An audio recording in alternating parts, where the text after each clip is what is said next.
colonizações. Os processos de colonizações, né, feitas pelos estados Espanha, Holanda, França e Inglaterra, ok? Vamos falar agora sobre esses 4 processos, porque de Portugal, né, você já conhece muito estudando a história do Brasil, principalmente. Tá bom, então vamos lá. Colonização espanhola. Quais são as principais características? A saber, comecemos. De modo geral, como foi a colonização espanhola na América? Então, a colonização espanhola, o que você precisa saber é que a Espanha, junto de Portugal, nós podemos dizer que eles foram os pioneiros na expansão marítima, na colonização dessas novas terras, ok? Então, a Espanha vai já chegando às Américas em 1492, com Cristóvão Colombo, ok? Conhecido Colombo.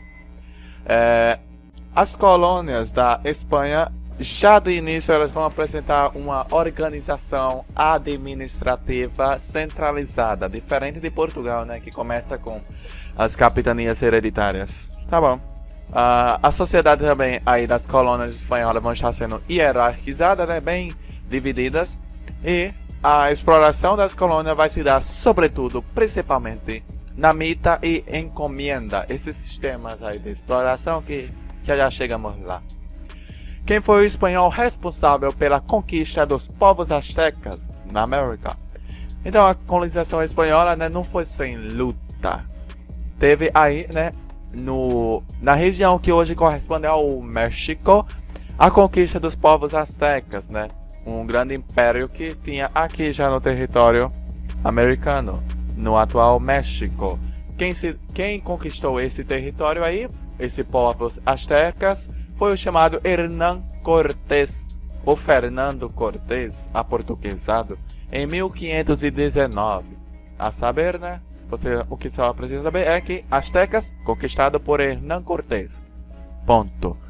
Quem foi o espanhol responsável pela conquista dos povos incas na América? Incas era o Império Inca estava situado basicamente no Peru. E quem foi o responsável por acabar, né, por assim dizer, a conquista, né, conquistar esse território, a conquista dos povos incas, foi o espanhol Francisco Pizarro, ok? Na região do atual Peru, corresponde ao atual Peru, em 1532. Então, conquista dos povos incas, Francisco Pizarro. Acabou-se. Com a chegada dos espanhóis na América, como será organizado o território espanhol no Novo Mundo? Então, o que você precisa saber é que a Espanha vai estar dividindo, vai ter uma organização centralizada, né? E vai estar dividindo o território conquistado, essas colônias, em 4 vice-reinos e 4 capitanias gerais, ok? Os vice-reinos vão estar sendo territórios de grande importância, tanto política quanto econômica, ok? Então, vai ser a região mais importante aí para a Espanha, por assim dizer. Tá. E as capitanias, né, também são 4. As capitanias gerais, que teriam, quais seriam mais... por que teríamos vice-reinos e capitanias? Os vice-reinos, né, território aí de grande importância, maior importância, e as capitanias seriam como um auxílio, né, aos vice-reinos, onde teria uma função de apoio militar, por assim dizer. Ok. Então, quais seriam esses 4 vice-reinos? Os 4 vice-reinos. Deixa eu ver se eu me lembro, porque eu não me lembro. Ok, já eu volto aos vice-reinos. Para melhor administrar as possessões da América, as colônias aí, né, da Espanha na América, a Espanha criará órgãos com funções diversas. Quais eram esses órgãos? Então, né, melhor administrar, vai estar sendo criado o famoso Conselho das Índias, a Casa de Contratação, as audiências e os cabildos, ok? Cabildos. O que danado fazia o Conselho das Índias? Pronto, o Conselho das Índias que você precisa saber é o que é o órgão mais importante dessa administração colonial, ok? Então é o de maior importância política, né? O maior controle político das colônias. A Casa de Contratação, por outro lado, é o de maior controle econômico, tá? É o responsável por cobrar, né, os impostos e tal, a exploração das colônias, tá? Certo. O que mais? As audiências, o que danado seria? A audiência teria por função fiscalizar, tá? Uma fiscalização nas colônias e impor, né, a justiça, tá? Empregar a justiça. É assim, a função de justiça, juízo. Os cabildos ou ayuntamientos seria o poder local, né? As câmaras municipais, que seriam os crioulos, tá? A elite local na colônia, que seria responsável por esses cabildos, tá? É o poder local, simples assim. Vale lembrar que o Conselho das Índias e a Casa de Contratação são os órgãos que ficavam na Espanha, ok? Na metrópole. Agora, as audiências e cabildos ficavam na colônia, tá bom? Com a conquista dos territórios na América, a Espanha dividirá a sociedade em uma questão hierárquica, tá? A sociedade espanhola, né, vai estar dividida. Como a sociedade colonial espanhola era dividida. Então, graças a essas colonizações, nós teremos os chapetones, criollos, mestiços e indígenas e negros. Ok? Os chapetones seriam a maior hierarquia, por assim dizer, lá no topo.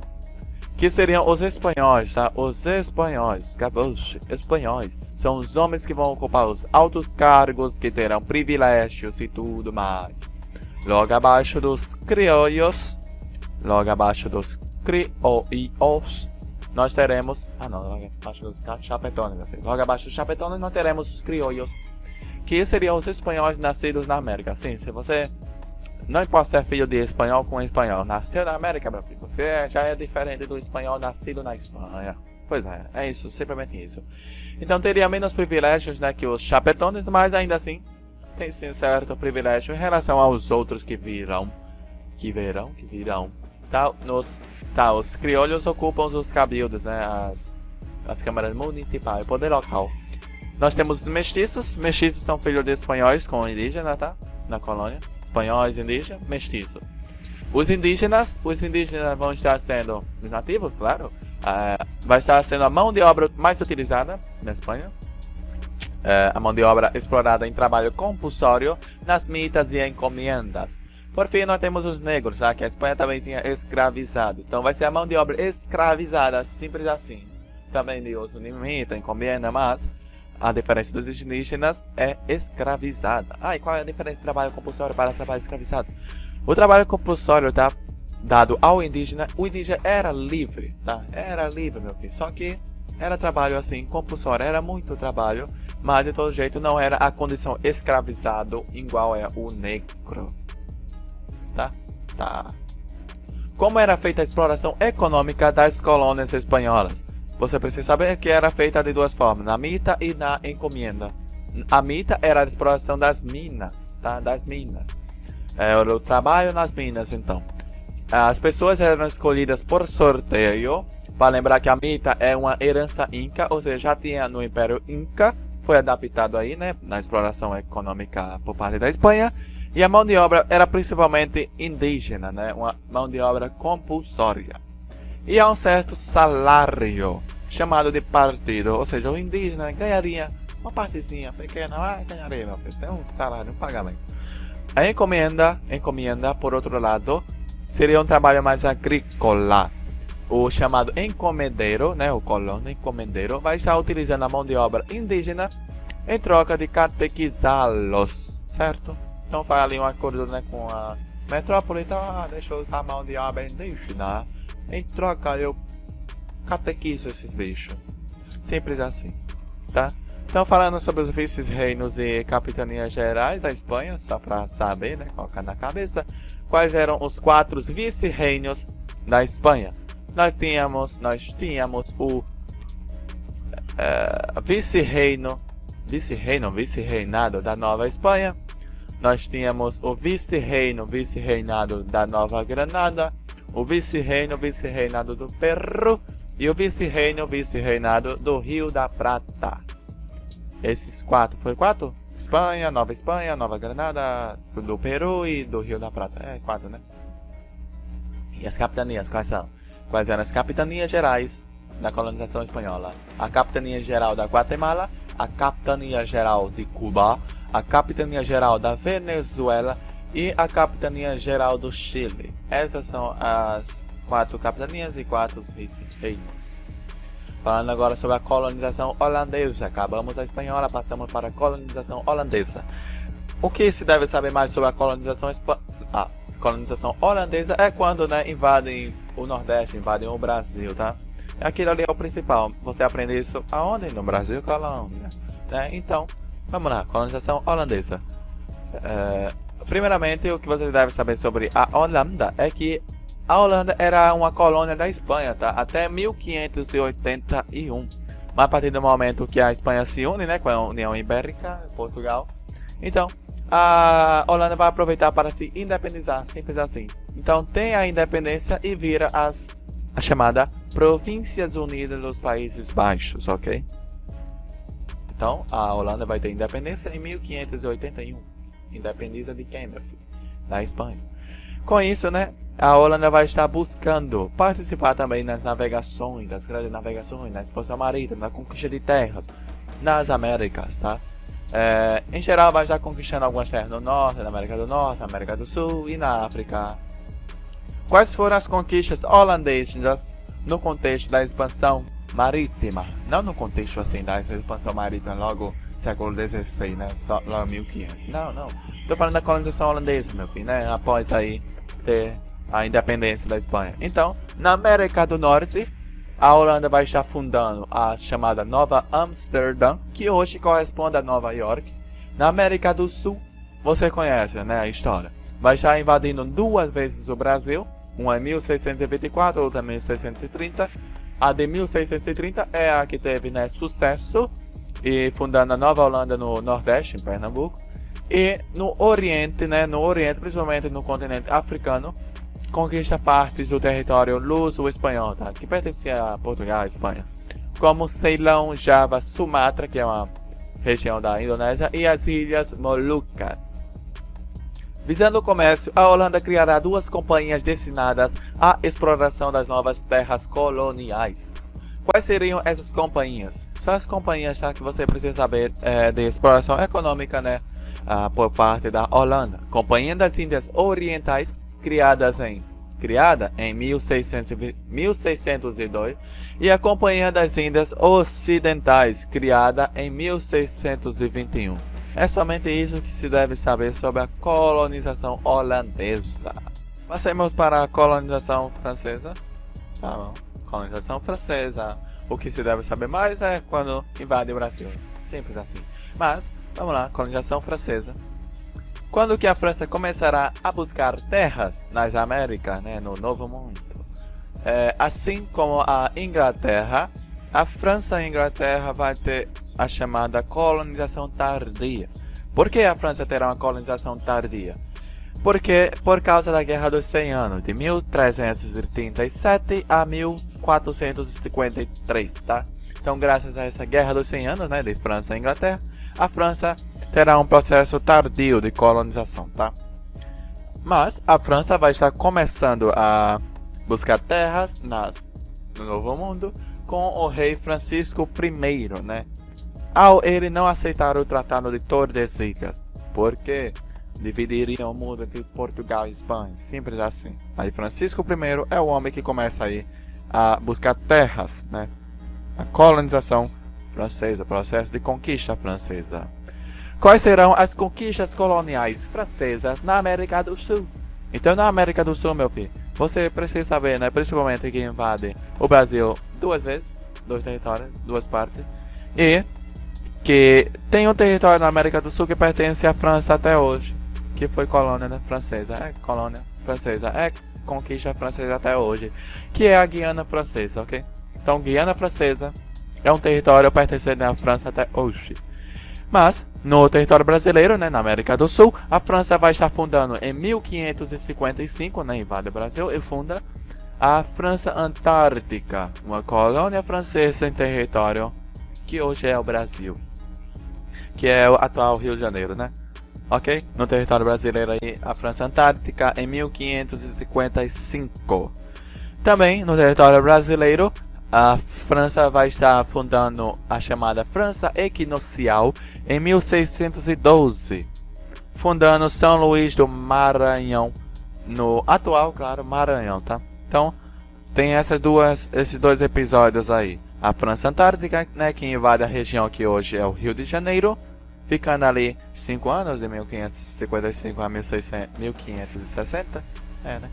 E a França Equinocial, que dura menos também, tá? De 1612 a 1615, eu acho. Mas o importante saber é que invade o Brasil, né, 2 vezes, fundando a França Antártica, França Equinocial. Quais serão as conquistas coloniais da França na América Central? América Central, aí sim é importante saber sobre a colonização francesa. Por quê? Porque é na região das Antilhas, tá? Essa conquistas coloniais da França. A cidade, a região de Santo Domingo, hoje República Dominicana, e a região também do Haiti, que era a principal colônia francesa, onde explorava o tabaco, cana-de-açúcar, café com mão de obra escravizada. Certo? Quais serão as conquistas coloniais da França na América do Norte? Na América do Norte é principalmente a região de Quebec, que hoje pertence ao Canadá, e a região de Louisiana, que hoje, né, é um estado dos Estados Unidos. É um estado dos Estados Unidos. Tá bom. O que foi o Tratado de Paris de 1763? Século XVIII esse tratado. Então, o Tratado de Paris, meu filho, vai ser um acordo de paz assinado por França, Inglaterra, Espanha e Portugal. Por quê? É um acordo aí que bota fim à Guerra dos 7 Anos. Guerra dos 7 Anos entre França e Inglaterra. O que você deve saber é que a França perde os territórios de Quebec, Louisiana e parte das Antilhas, tá? Tá bom. É isto. Agora passemos para a colonização inglesa. Dessas colonizações que eu disse, acho que é a mais importante. Então, por que a Inglaterra demorará a entrar no processo de colonizações? Vai demorar a colonizar povo. Por quê? Por causa de 2 guerras, uma interna e outra externa. A externa foi a primeira, né? A Guerra dos 100 Anos, de 1337 a 1453, durou 116 anos. A França contra a Inglaterra, né? Sim. E também teve a Guerra das Duas Rosas, uma guerra aí interna na Inglaterra, uma questão de famílias, de 1455 a 1485, esses 30 anos. É entre a família de York, que representa a rosa branca, e a família de Lancaster, que representa a rosa vermelha. Por isso que o nome da guerra é o quê? Guerra das Duas Rosas. Rosa branca contra a rosa vermelha. Então a Inglaterra, né, começará a expansão colonial, vai começar a conquistar terras, né? Quando dá o fim ainda da Guerra de Duas Rosas, entre o casamento né, de Henrique VII com Isabel de York, tá, da família de York, iniciando assim a dinastia Tudor. Como foram as primeiras tentativas de conquistas de territórios nas Américas por parte dos ingleses? Então, colonização inglesa, né? As primeiras conquistas vão estar iniciando, né? Já se iniciarão na dinastia Tudor, mas não há muito incentivo por parte, né, da Inglaterra.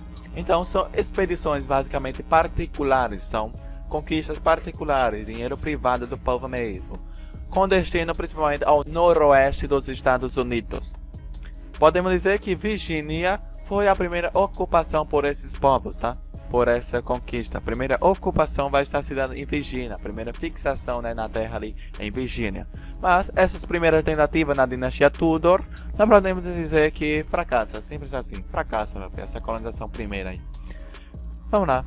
Quais foram as companhias de comércio criadas para dar cabo à exploração econômica das colônias inglesas? Você também precisa conhecer, né, as companhias de comércio da Inglaterra, né, para explorar essas benditas conquistas que terão. Então nós temos a Companhia de Comércio de Londres e a Companhia de Comércio de Plymouth. Plymouth, tá? Que são empresas privadas, né, mais submetidas ao Estado inglês, tá? Tá bom. Então, basicamente, há uma divergência, né, em alguns autores, alguns livros, né, mas a Companhia de Londres, nós podemos dizer que ela cuida principalmente das colônias do norte, tá? Explora a colônia do norte. E a de Plymouth, as colônias do sul. Mas já tem alguns que dizem que é o contrário. Então, meu filho, acho que isso não cai não. Só saiba que comércio de Londres e comércio de Plymouth, simples assim. Quando se começa a colonização inglesa efetiva nas Américas? Então vai estar iniciando a partir da dinastia Stuart, tá? Na dinastia Stuart, aqui que podemos dizer, né, que aí sim, meu filho, é uma colonização efetiva que deu certo. Então, vai estar começando a partir de 1620, né, com o desembarque de peregrinos em Plymouth, atual Massachusetts. Então podemos dizer que Massachusetts foi a primeira colônia da Inglaterra, podemos dizer sim, né, se você não for considerar Virgínia a primeira ocupação, né. Então, primeira colônia, Massachusetts. Esse desembarque de peregrinos foi do famoso navio Mayflower, tá? Então, vindo sair do navio Mayflower. Vale lembrar que as colônias da Inglaterra vão ter certa autonomia, ok? Em relação às colônias de Portugal e da Espanha. Possuíam um sistema de autogoverno dividido em Câmara Alta e Assembleia. Simples assim. A colonização inglesa nas Américas se deu de forma diferente da portuguesa e espanhola. Podemos separar o território colonial inglês em duas colônias. Quais seriam essas colônias? Não podemos... Não separamos apenas em duas colônias, é que essas duas colônias são as principais. Colônias do Norte e Colônia do Sul. Ponto. Tá? Então, quais seriam essas duas colônias principais? Colônias do Norte e Colônias do Sul. Mas também temos as colônias centrais, tá? Mas o que importa mesmo é saber do Norte e da do Sul. Tá bom. Quais eram as características das colônias do Norte da Inglaterra, né? Das colônias do Norte, da América do Norte, da Inglaterra. Então, as colônias do Norte possuíam como característica que eram chamadas de colônia de povoamento. Foi colonizada por puritanos, tá? Protestantes fugitivos ou pessoas que estavam com problemas econômicos, né? Políticos lá na bendita Inglaterra. Aí, né? Vamos para a colônia ver o que dá. Tinha por função abastecer o mercado interno, ou seja, na própria colônia ali mesmo, tá? Produziam principalmente manufaturado, né? Produtos a partir da produção de manufatura. A colônia de povoamento, né? A colônia do Norte, possuíam apenas uma pequena propriedade, então é minifúndio, não é diferente, né, do latifúndio. Então, pequena propriedade, policultura, né? Ou seja, vários produtos são produzidos. E a mão de obra era livre, tá? Mão de obra livre. Por fim, nós temos o comércio triangular nas colônias do Norte. Que danada é isso? Basicamente, é o comércio, né? Como se dá o comércio, se dá de uma forma triangular. Você produz rum na América do Norte, aqui nessas colônias, troca esse rum por escravizados na África, e depois esse escravizado você troca por açúcar nas Antilhas. E aí continua o processo, tá? Continua esse bendito processo. Quem lucrava mais com isso era a bendita Inglaterra, tá? Então é rum, troca por escravo, troca por açúcar, produz rum, troca por escravo, troca por açúcar, produz rum, e assim ia, formando um triângulo, se você for ver no mapa dessa região aqui, vai Colônia do Norte, África, Antilhas, subiu de novo para a Colônia do Norte. Quais eram as características das colônias do Sul da Inglaterra? As colônias do Sul são similares às colônias de Portugal, né? No quesito exploração. Então é a chamada colônia de exploração. Por que colônia de exploração? Tinha um clima mais favorável, um clima quente, um clima tropical, subtropical, tá? Favorável ao plantio de tabaco, algodão, arroz. Então, aqui nas colônias do Sul nós vamos ter o mesmo sistema, né, implantado lá nas colônias portuguesas, como o plantation, monocultura, ou seja, um produto acima de vários, Então, apenas um produto sendo plantado, basicamente. O latifúndio, ou seja, uma grande propriedade, uma grande fazenda para a produção. E a mão de obra escravizada, tá? A mão de obra escravizada é a utilizada. E a produção, claro, para mercado externo, né? Vender esse produto para fora, mandar esse produto para fora. Aí sim que a Inglaterra, né? A Inglaterra se portava mais com a colônia do sul, graças ao tabaco, algodão, arroz, do que as colônias do norte, basicamente. Produção para consumo externo. Quais eram as colônias do norte da Inglaterra, na América do Norte, né? Tá, as colônias do norte que você precisa conhecer são a New Hampshire, Massachusetts e Rhode Island, tá? Esses três estados, essas três regiões correspondiam, tá? Às colônias do norte. Já as colônias do sul eram Virgínia, Maryland, Carolina do Norte, Carolina do Sul e Geórgia, tá? Com isso nós terminamos as colonizações espanhola, holandesa, francesa, inglesa. Se acabou.